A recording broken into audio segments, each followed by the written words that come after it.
Irmãos, eu gostaria de meditar em uma breve palavra introdutória com os irmãos nessa noite. É só voltar um pouquinho a Bíblia. Quem abriu no Salmo 118, volta no Salmo 103. Eu gostaria de falar nessa noite sobre um poder que Deus nos dá e às vezes nós não utilizamos porque não sabemos desse poder, que é o poder da gratidão.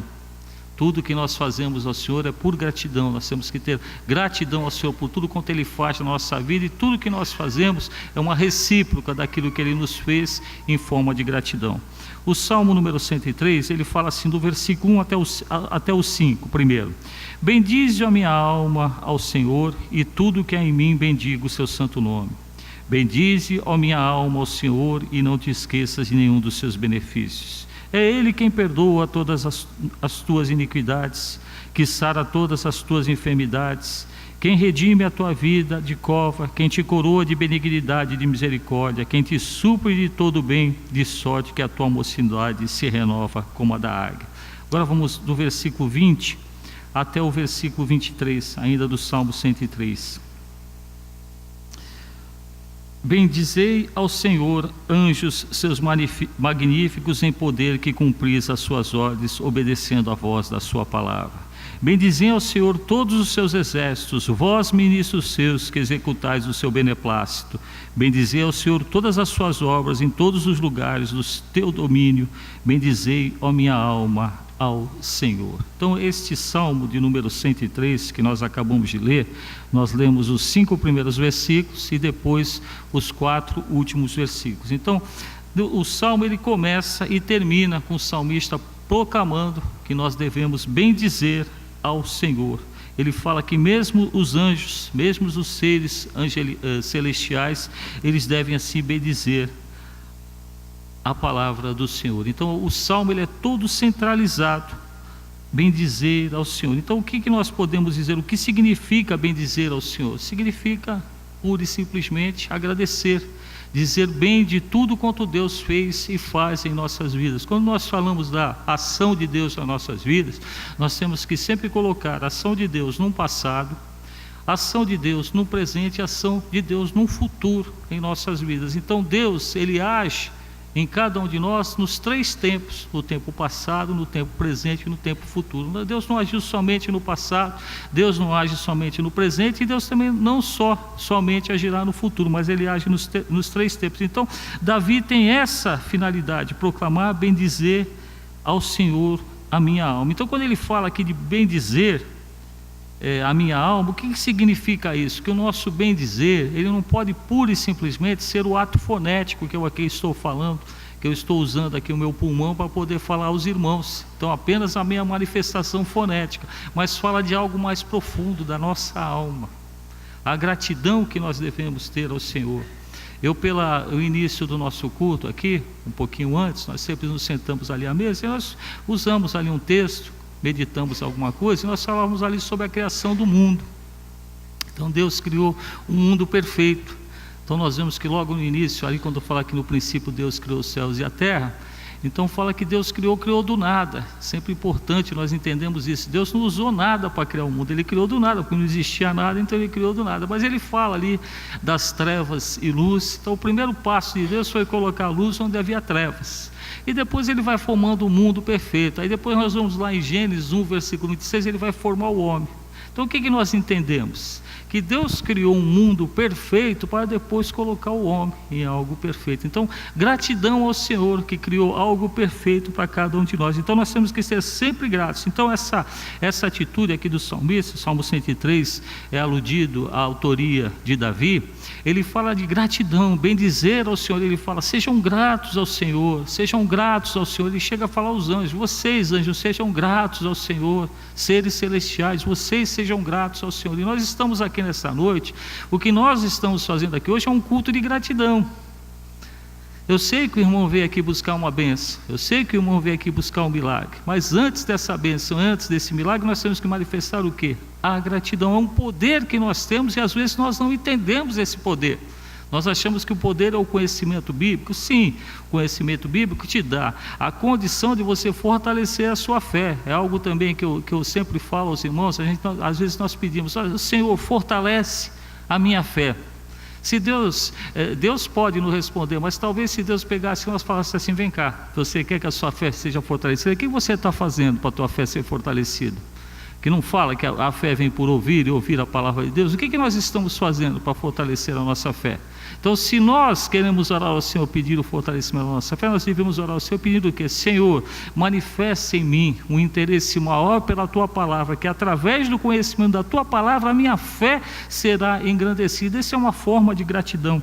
Então, quando nós olhamos aqui o salmista escrevendo esses versículos, o início do Salmo 103 e o final do Salmo 103, enfatizando essa questão de bem dizer, de agradecer, de ser grato, quem é que é o beneficiário da gratidão? Será que é Deus? Deus necessita da nossa gratidão? Em termos gerais, não. Isso agrada ao Senhor, mas em termos gerais, não. A gratidão, ela é algo que nós temos como poder de podermos alegrar ao Senhor. Deus se alegra com a nossa gratidão. Então a gratidão tem o poder de alegrar o coração do Pai. Primeira carta de Paulo aos Tessalonicenses, capítulo 5, versículo 18, ele fala assim: em tudo dai graça, porque esta é a vontade de Deus em Cristo Jesus para convosco. Então a vontade de Deus é que em todas as circunstâncias nós demos graças e façamos petições e cultos e ação de graças ao Senhor. Então é o tipo de oração que muitas vezes nós negligenciamos nesse dia. Nós não damos graças a Deus, nós parecemos uma metralhadora, pedindo, faz, e alguns chegam ao ponto. Eu recebi hoje, o pastor me deu um convite dourado. O ano de 2017 já está atrasado, viu, pastor? Numa determinada denominação, e você vê ali os absurdos, as determinações, o envelope X, o envelope Y. Depois, como nós fazemos aqui o curso de apologética, eu estou abordando essa parte aí dos modismos pentecostais, não deixa de ser um modismo, mas são coisas que nós vemos as pessoas determinando, ao invés de agradecermos aquilo tudo. Será que é pouco o que Deus nos dá? Quando nós olhamos esse mundo perfeito, quando nós olhamos cada um de nós que sermos perfeitos, podemos ser bonitos, feios, a aparência física de cada um tem um gosto. Eu sei que eu sou bem bonito, e os irmãos também são lindos, graças a Deus, amém? Mas nós somos a criação perfeita do Senhor, O que deturpa, o que acaba modificando essa criação perfeita somos nós mesmos.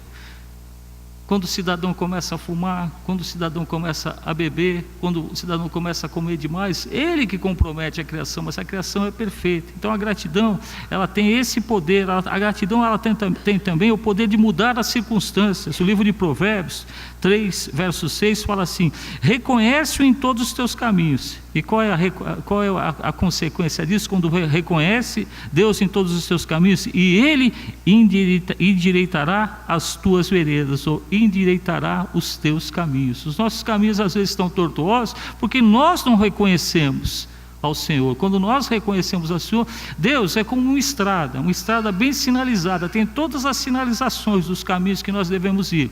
Se houver uma sinalização que nós sejamos contrários a essa sinalização, onde nós vamos cair? Talvez cairemos num abismo, talvez perderemos o rumo. De quem é a culpa? A nossa mesmo. Então, quando nós reconhecemos Deus em todos os nossos caminhos, aí sim as nossas veredas são endireitadas. Ainda, a gratidão tem o poder de trazer o contentamento, e também a gratidão tem o poder de trazer a vida onde existe a morte.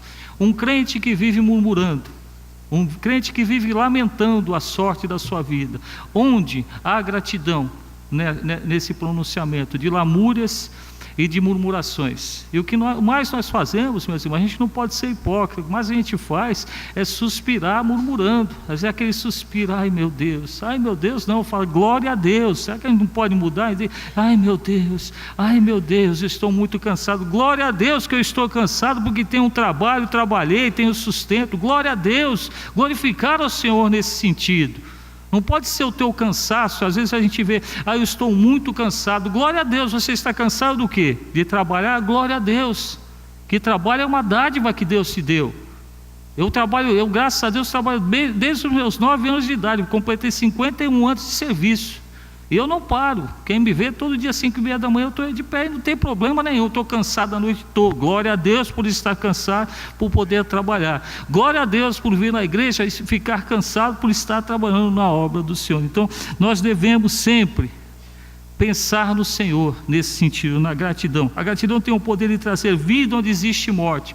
É interessante, nós vemos a passagem de João 11, versículo 41 até 43, quando ali Lázaro é ressuscitado, o que Jesus fez? Jesus deu graças ao Pai, e Jesus, levantando os olhos aos céus, disse: Pai, graças te dou porque me ouviste. Olha, Jesus sendo grato a Deus. Irmão, você acha que você não tem motivo nenhum para ser grato a Deus? Você não tem motivo, mas você tem obrigação.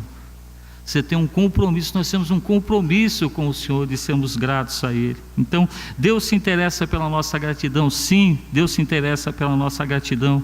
A gratidão, ela tem que ser expressada no nosso coração. A gratidão, às vezes as pessoas falam: eu não falo nada.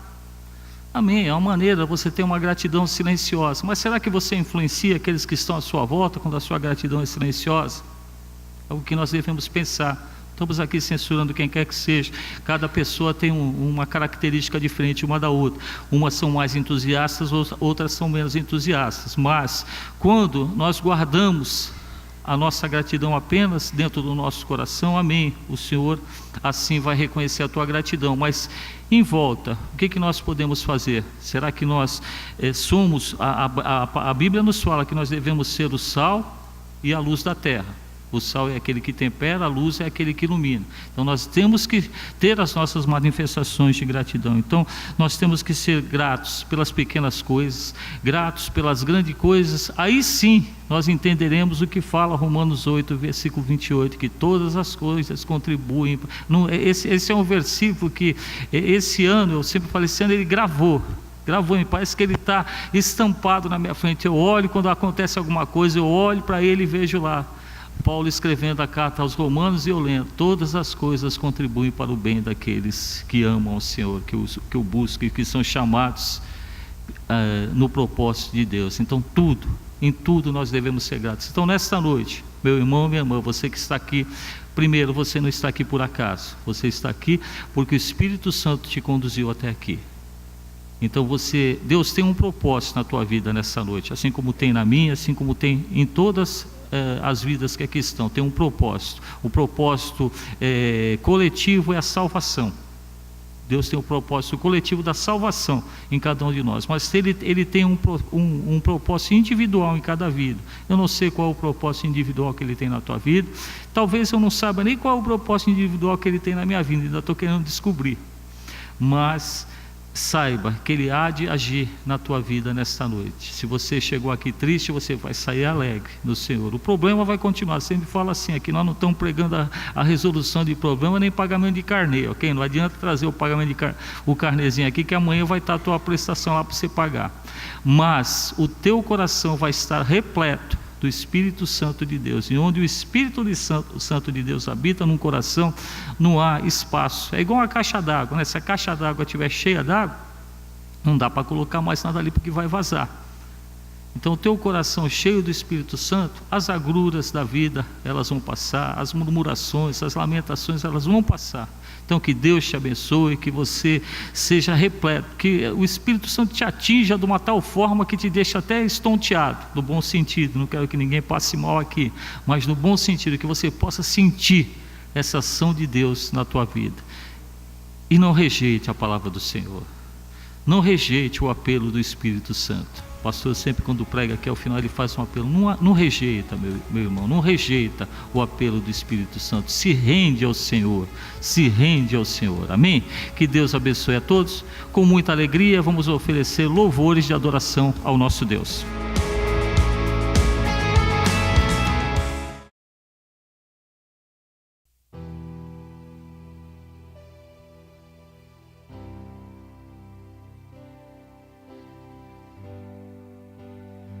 Este é o Deus a quem nós adoramos, é um Deus que se faz presente, é um Deus que está neste lugar, é um Deus que nos mostra a sua beleza, é um Deus que nós podemos contemplar, e é isso que nós vamos louvar o quanto Ele é lindo, que nós possamos contemplar a sua beleza, adorar a beleza da santidade dEle, que você possa levantar a sua voz, que você possa verdadeiramente se derramar em adoração. Desde o princípio era o Verbo, aquele que vemos e ouvimos, o Filho unigênito do Pai. Eu sou o teu amado Filho, não meu querer, mas sim o teu. Maravilhados nos rendemos, cantando: lindo, lindo, lindo és.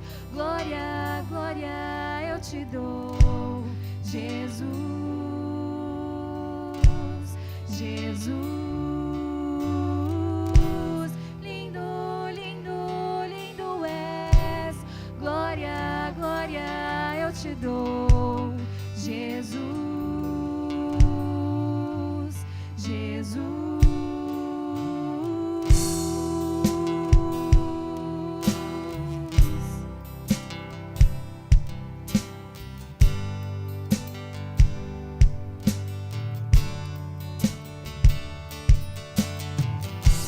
Quem pode crer, quem pode ouvir? O servo de todos é o Rei, mesmo desprezado nos amou.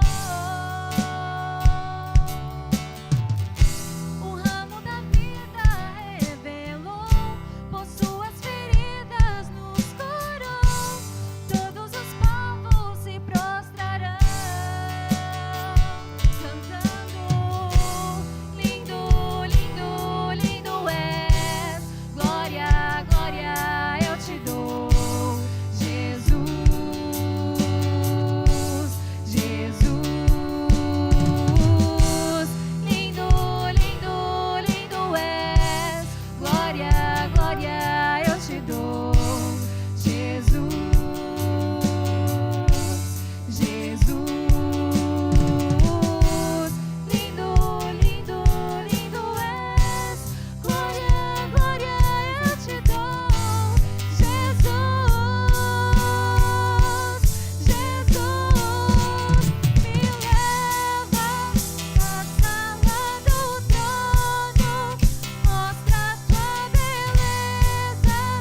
Quero ver tua face, Deus.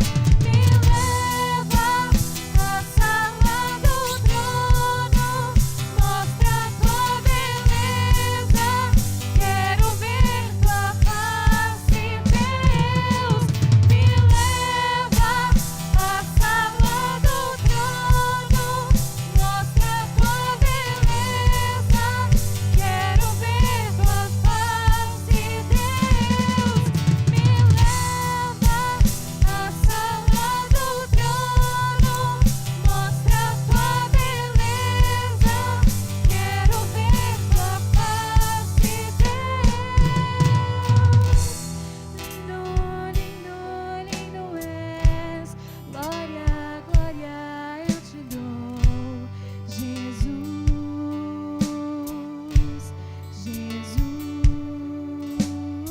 Diga pra ele: lindo, lindo és.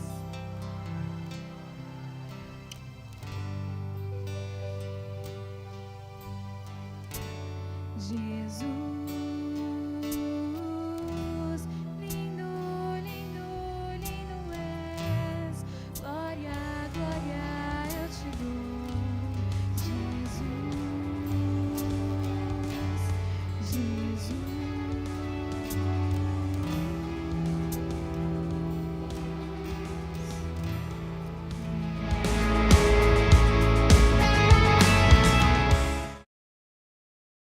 Paz do Senhor, irmãos. Queria fazer uma pergunta. A morte do Senhor Jesus Cristo foi um martírio? Quem concorda? Levante a mão quem concorda. Outra pergunta. Você já levantou a mão. A morte do Senhor Jesus foi um sacrifício? Quem levanta a mão? A maioria levantou a mão. A morte do Senhor não foi um martírio. Repetindo, a morte do Senhor não foi um martírio. Vamos ler a palavra de Deus em Atos, capítulo 7. Nos falam de um personagem chamado Estevão. Mas essa semana, no dia 21, tivemos um feriado nacional, que foi o dia do Tiradentes. Joaquim José da Silva Xavier morreu a 21 de abril do ano de 1792. Ficou órfão aos 11 anos e foi criado por um padrinho tio que era cirurgião dentista. Provavelmente naquela época era um dentista prático.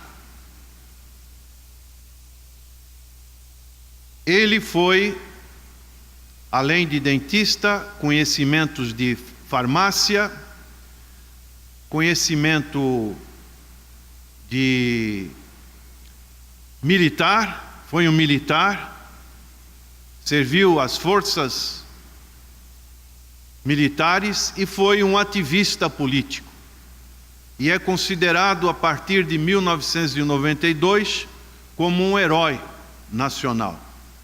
Mas ele foi um mártir, como é o conhecimento histórico, enforcado, o seu corpo foi esquartejado, sua cabeça foi levada, foi morto no Rio de Janeiro, sua cabeça foi levada para a cidade de Vila Rica, em Minas Gerais. E nós temos Estevão, o primeiro mártir. Então nunca devemos confundir. Quando o Senhor Jesus, a sua morte sacrificial, não foi um mártir o Senhor Jesus, ele não foi forçado, ele deu a sua vida em resgate para o perdão dos nossos pecados. E Estevão é considerado o primeiro mártir, aquele que morreu por uma causa. Qual causa? A causa do Evangelho. Então aqui em Atos capítulo 7, nos falam, a partir do verso 55 diz, Atos 7, 55, mas ele estando cheio do Espírito Santo, e fixando os olhos no céu, viu a glória de Deus e Jesus, que estava à direita de Deus. E disse, eis que vejo os céus abertos, e o Filho do Homem que está em pé à mão direita de Deus. Mas eles gritaram com grande voz, taparam os ouvidos e arremeteram unânimes contra ele. E expulsando-o da cidade, o apedrejavam. E as testemunhas depuseram as suas vestes aos pés de um jovem chamado Saulo. E apedrejaram a Estevão, que em invocação dizia, Senhor Jesus, recebe o meu espírito. E pondo-se de joelho, clamou com grande voz, Senhor, não lhes imputes este pecado. E tendo dito isto, adormeceu. E também Saulo consentiu na morte dele. E fez-se naquele dia uma grande perseguição contra a igreja que estava em Jerusalém, e todos foram dispersos pelas terras da Judéia e da Samaria, exceto os apóstolos. E uns varões piedosos foram enterrar Estevão, e fizeram sobre ele grande pranto. Ó Deus, que esta biografia tão maravilhosa deste homem Estevão também seja uma motivação, um desejo aos nossos corações de servir a esta causa tão maravilhosa que é o Evangelho de nosso Senhor e Salvador Jesus Cristo. Amém. palavra Estevão é uma palavra que vem de coroa. Novo Testamento, em Apocalipse capítulo 2, verso 10, diz: "Sê fiel até a morte, e dar-te-ei a coroa da vida." A palavra coroa tem dois significados: significado de diadema e estéfanos. Um diadema é algo que uma pessoa pode ganhar, pode herdar. Mas a palavra estéfanos, que fala de coroa, é algo que a pessoa tem que buscar, tem que almejar. Por que eu estou dizendo isso? Porque o nome Estevão vem dessa palavra estéfanos, que é uma palavra que significa coroa. Então o Senhor Jesus Cristo, Ele coroou, aleluia. Diz o texto que nós acabamos de ler, que o Senhor estava sentado à destra do Pai, à direita do Pai, e quando Estevão clamou: "Senhor, recebe o meu espírito", o Senhor se levantou, aleluia, como que dando a mão para Estevão naquele momento. Ele viu o céu aberto, a glória de Deus, e ele viu o texto que nós lemos. Ele viu o Senhor Jesus Cristo, e o Senhor Jesus o recebendo. Irmãos, algo maravilhoso que poderíamos passar vários sermões falando a respeito deste capítulo 6 e capítulo 7, que fala da narrativa deste homem. Este homem, diz o texto, que ele é um servo. Ele veio para ministrar, ele veio para servir.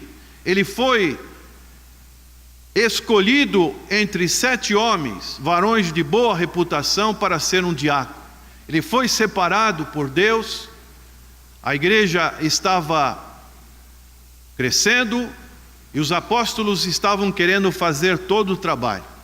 E isso prejudicou as orações e a palavra. Então, os apóstolos escolheram 7 homens, e um desses homens foi Estevão. E diz a palavra do Senhor que ele era cheio do Espírito Santo. Era sábio, tinha uma palavra de sabedoria espiritual. Era uma pessoa cheia do poder de Deus.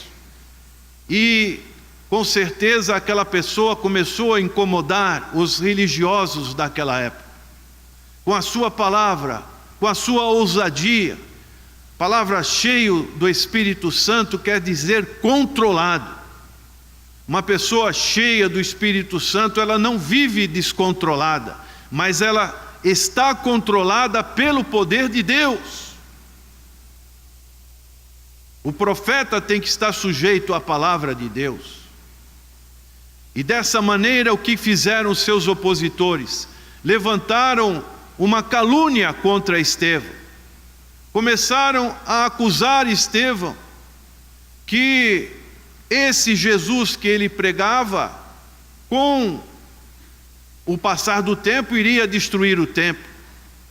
Acusaram-no de ir contra a lei de Moisés. Levantaram falsas testemunhas. E dessa maneira, Estevão, ele foi conduzido ao Sinédrio, a uma corte judaica, e ali, diante daqueles homens, ele fez esse discurso que é um dos discursos mais maravilhosos do Novo Testamento, um dos mais longos do Novo Testamento, aonde ele faz o que sempre nós deveríamos fazer: a defesa da fé. Ele faz a defesa do Evangelho diante daqueles acusadores.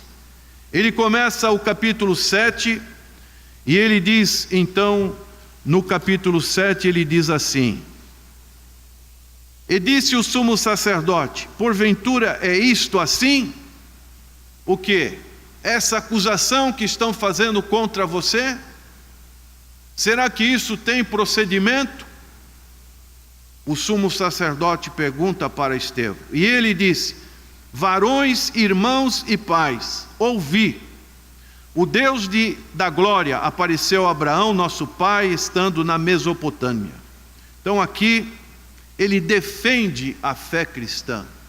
E a partir daí, depois dele ser um servo, depois dele ser uma testemunha do Evangelho, que essa testemunha o conduziu a uma prisão, como nós sabemos que tem muitos cristãos anônimos por esse vasto território brasileiro e vasto território mundial, que muitas das vezes são levados a prisões, especialmente em países que repelem o cristianismo, e lá eles fazem a defesa da fé.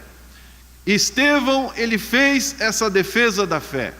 E a palavra de Deus nos diz em Judas, Epístola de Judas, verso 3, que nós devemos batalhar pela fé que uma vez foi dada aos santos. Pergunto, você tem batalhado pela fé? Você tem falado do plano de salvação para alguma pessoa?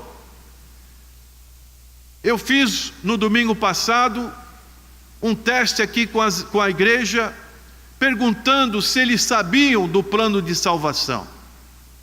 E eu fiquei triste,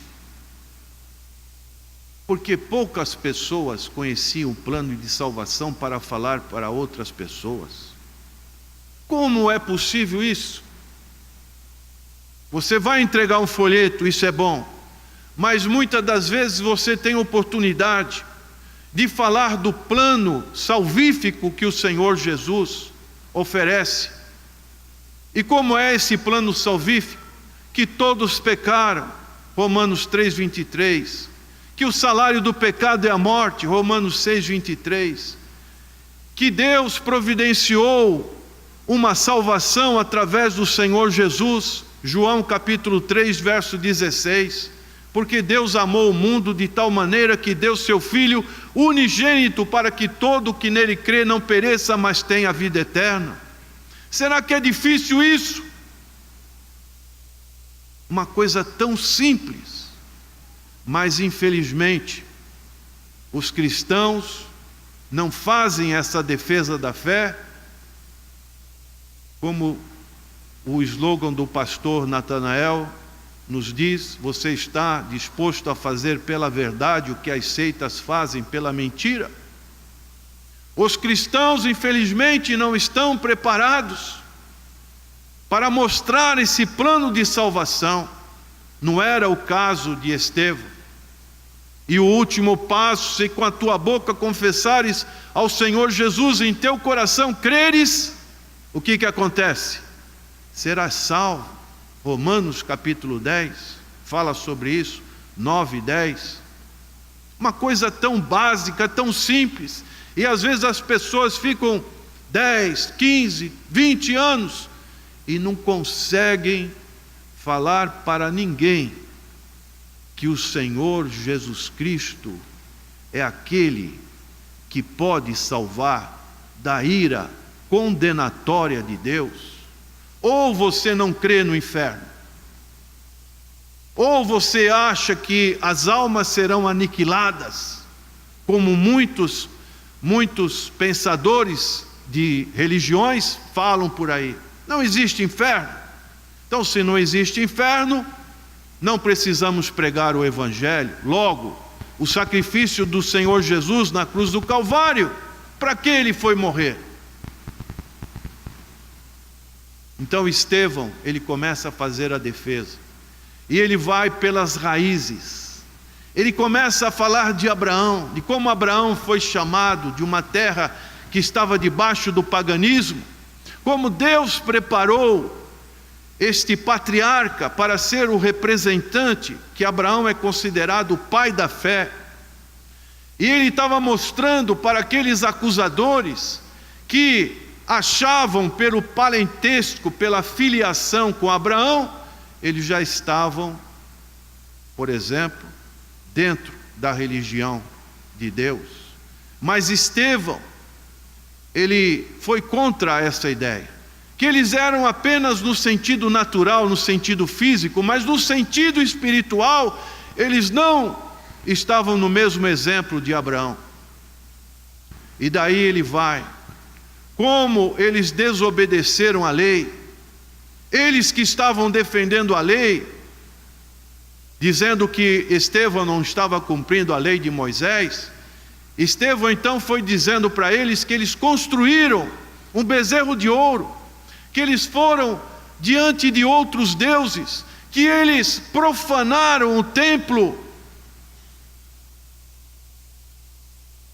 E eles achavam que o templo, talvez por uma palavra que o Senhor tinha dito em João capítulo 2, quando o Senhor esteve ali em Caná da Galileia, num casamento, o Senhor disse para os seus discípulos: destrua esse templo e em 3 dias eu reconstruirei. E os judeus religiosos falaram: mas como? Esse templo demorou tantos anos para ser construído, e como vem você e fala que em 3 dias? O Senhor estava falando do seu corpo. O seu corpo que seria morto, mas ressuscitaria no 3º dia. Aleluia. E eles então não entenderam isso. Falaram contra o templo. E Estevão falou que Deus não habita em templos feitos por mãos humanas. 1 Reis capítulo 8.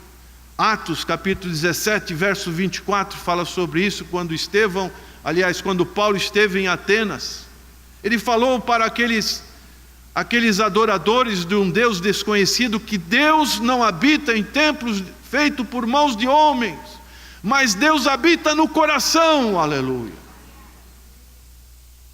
Em 1 Coríntios capítulo 6, verso 19, nós somos o templo do Espírito Santo de Deus. Ninguém pode destruir o templo do Espírito Santo de Deus. Como sendo Deus criador de todas as coisas, quem é o homem para construir uma catedral, para construir uma igreja bonitona, achando que com isso Deus vai se agradar? Deus não habita em templos feitos por mãos humanas. Quando nós saímos daqui, nós levamos o Espírito Santo de Deus nas nossas vidas, aleluia. Quando nós estamos aqui reunidos, o Senhor Jesus está aqui, porque Ele prometeu: aonde estiver 2 ou 3 dos meus pequeninos reunidos em meu nome, ali eu estarei no meio deles. E aonde o Senhor está, o Senhor faz maravilhas, aleluia. O Senhor tem poder para agir da mesma maneira como agiu no passado, porque Ele é o mesmo ontem, o mesmo hoje e será sempre, aleluia. E assim, Estevão foi sendo como um juiz para aquelas pessoas, dizendo: assim como vocês precisavam de um libertador, que foi José do Egito, que os seus irmãos não o reconheceram, José do Egito, venderam como uma mercadoria, passou o tempo, ele lá na prisão, depois ele foi erguido como o 2º maior do Egito. E daí os irmãos apareceram, e os irmãos estavam com fome, e ali viram, reconheceram que José do Egito era o libertador deles, para a preservação da promessa que Deus tinha feito para com Abraão, de ti, da tua semente, nasceria o Messias. Depois veio Moisés, e o que aconteceu com Moisés? O povo de Israel também não reconheceu Moisés como libertador. Como é? Você que quer ser o nosso juiz, você matou um egípcio. Precisou Moisés se retirar 40 anos no deserto. E depois Deus o chamou, comissionou para ele ir, e depois reconheceram Moisés como libertador. E Estevão estavam dizendo isso a respeito do Senhor Jesus. Vocês também não reconheceram o Senhor Jesus Cristo. E quando começaram a falar a respeito do Senhor Jesus Cristo, chegou-se ao ponto culminante, ao ápice. Por isso que nós vemos, prezados irmãos, quando nós falamos do Senhor Jesus Cristo, especialmente para pessoas que têm as suas mentes calcificadas, principalmente pelas raízes religiosas, é algo que somente o poder de Deus pode quebrar. Somente o poder de Deus pode destruir essas fortalezas, porque precisamos entender que são fortalezas dificílimas. Quando você fala, por exemplo, com um adepto de seita, pessoas que já têm os seus preconceitos, as suas ideias, e para você mostrar o Senhor Jesus Cristo, vai acontecer o que aconteceu aqui com Estevão. Veja comigo, aqui no capítulo 7, verso 51, Estevão dá o diagnóstico: homens de dura cerviz e incircuncisos de coração e ouvido, vós sempre resistis ao Espírito Santo. Assim vós sois como vossos pais. A qual dos profetas não perseguiram vossos pais? Até mataram os que anteriormente anunciaram a vinda do justo, do qual vós agora fostes traidores e homicidas. Vós que recebestes a lei por ordenança dos anjos e não a guardastes. E o que foi a reação dessas pessoas? E ouvindo eles isto, enfureceram-se em seu coração e rangiam os dentes contra ele. Que figura, que prova, que fotografia mais exata da palavra de Deus, quando infelizmente pessoas estão com os seus corações endurecidos e não aceitam a verdade da palavra do Senhor. Você que está aqui nessa noite, talvez você foi um convidado de algum irmão. Eu pergunto, como está o seu coração nesta hora? O seu coração é um coração maleável para a voz do Espírito Santo? O seu coração é um coração que está aberto à palavra? Você tem tido reservas contra a palavra do Senhor? A palavra de Deus, ela é como um martelo que esmiuça a penha. A penha é a pedra mais dura, uma pedra difícil de ser quebrada. E a palavra de Deus é comparada como um martelo que quebra as resistências.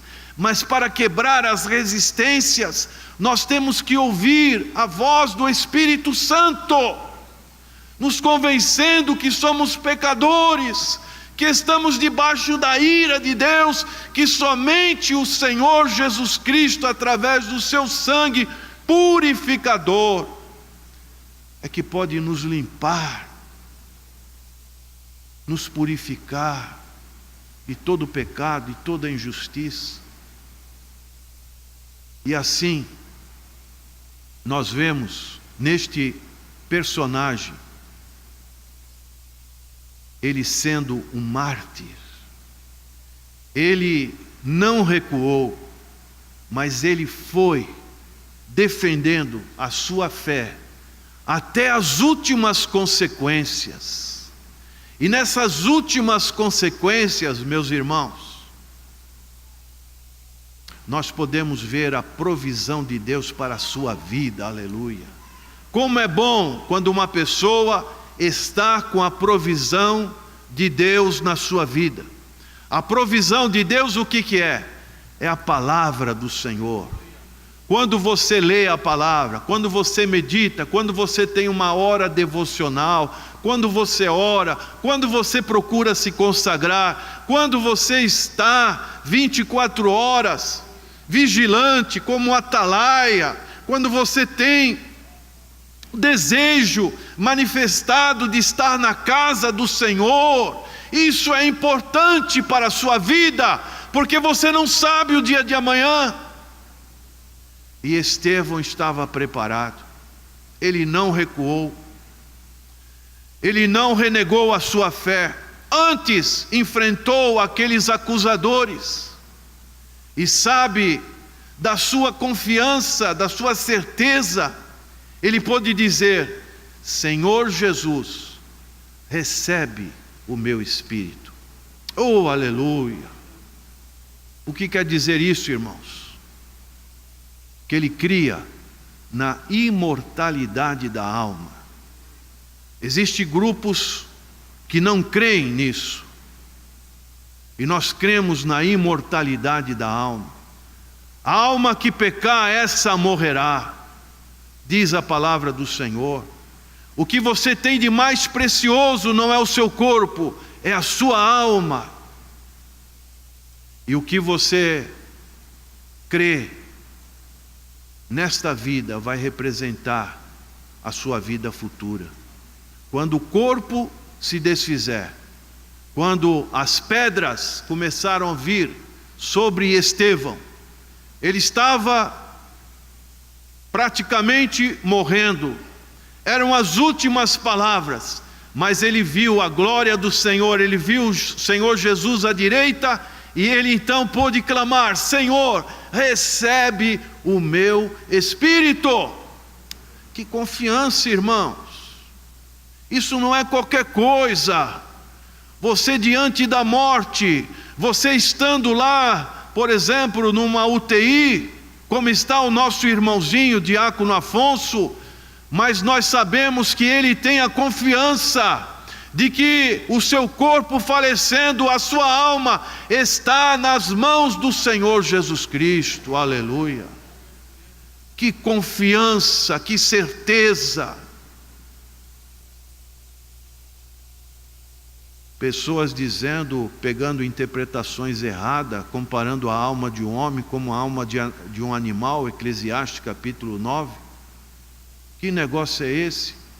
Interpretando, fazendo uma hermenêutica que não tem cabimento diante da realidade que o Senhor Jesus falou. A palavra que mais o Senhor Jesus falou foi o inferno.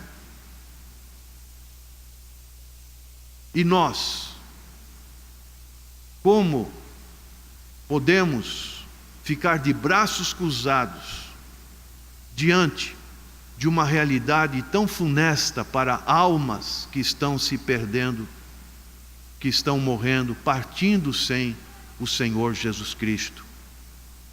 Que possamos ver neste exemplo deste homem, neste mártir. E saiba de uma coisa: Deus, na sua infinita misericórdia, Ele não quer que você seja um mártir.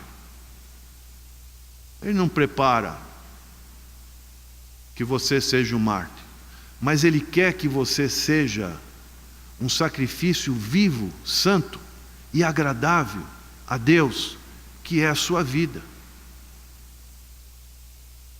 E se Deus quer que algum de nós seja mártir, Ele vai preparar as nossas vidas para esse momento.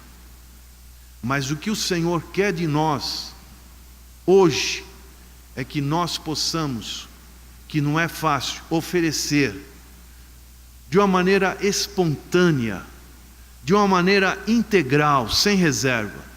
Ofereçamos o nosso corpo como sacrifício, como diz lá em Romanos capítulo 12, verso 1 e 2.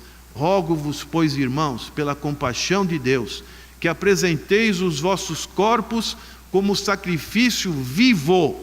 Deus não quer sacrifício morto, pessoas mortas espiritualmente, pessoas escravas do pecado. Não, Deus quer um sacrifício vivo, santo, separado deste mundo, e um sacrifício agradável a Deus, que é o quê?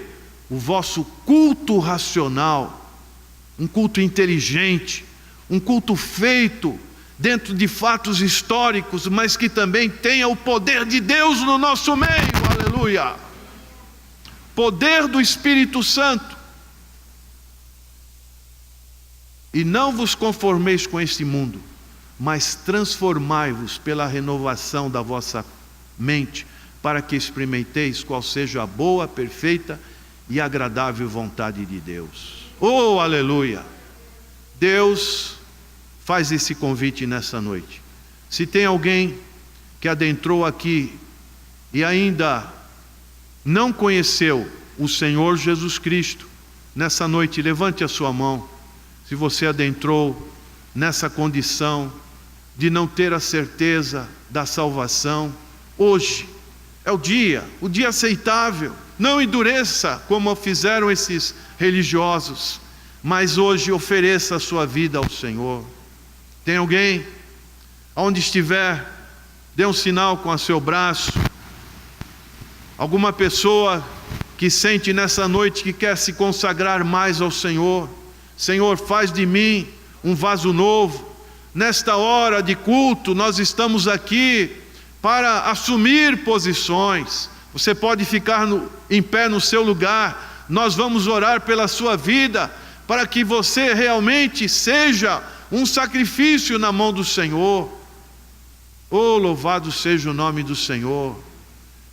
Eis-me aqui, Senhor. Faça de mim um vaso novo, um vaso quebrantado pelo teu poder, erguido pela tua graça, aleluia.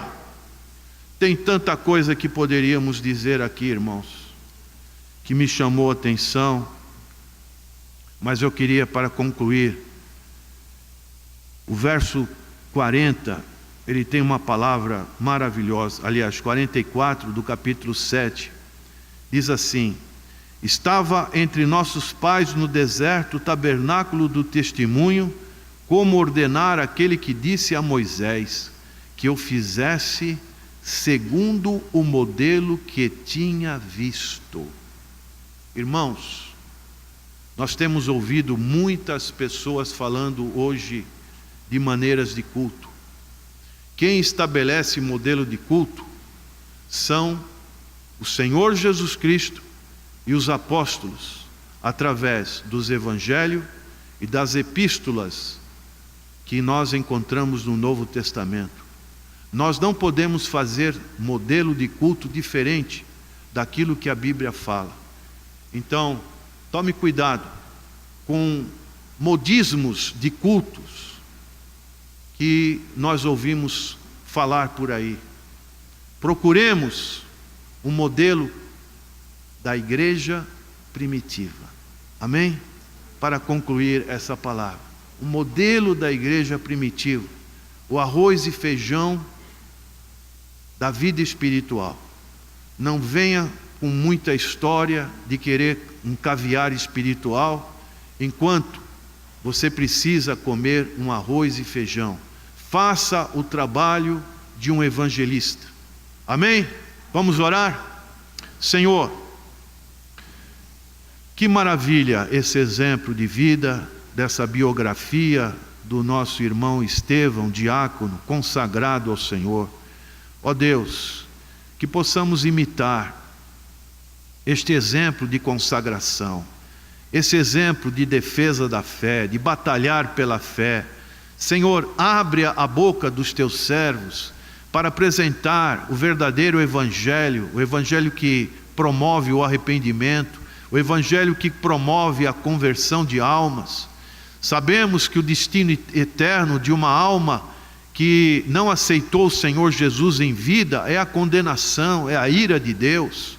Então, Senhor, faz com que os teus servos estejam também despertados, como esteve Estevão, Filipe e outros, ó Pai, que fizeram grandes proezas em teu nome. Nós oramos agradecidos em nome do Senhor Jesus. Amém. Que Deus abençoe os irmãos.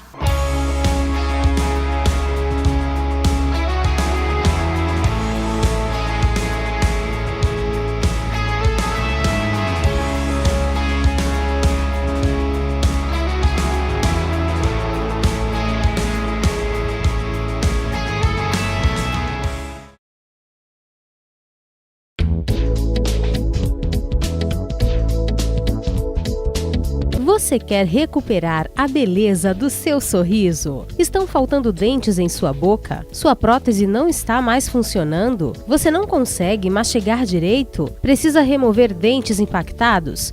Seus dentes estão amarelados? Então, venha conhecer a Rinaldi Odonto. Temos estacionamento próprio e você poderá contar com agradável cordialidade na recepção, excelente pré-atendimento, avaliação em procedimentos personalizados com os doutores Natan e Natanael Rinaldi. Processos de implantes, extrações e cirurgias, tudo com aparelhos de última geração. Nossa satisfação é ver você feliz, com um sorriso bonito e saudável. Venha conhecer as nossas clínicas. Acesse www.rinaldiodonto.com.br. Telefones na Clínica 1 3233-2540, Clínica 2 3203-2464. Na Rinaldi Odonto, você recupera a beleza do seu sorriso.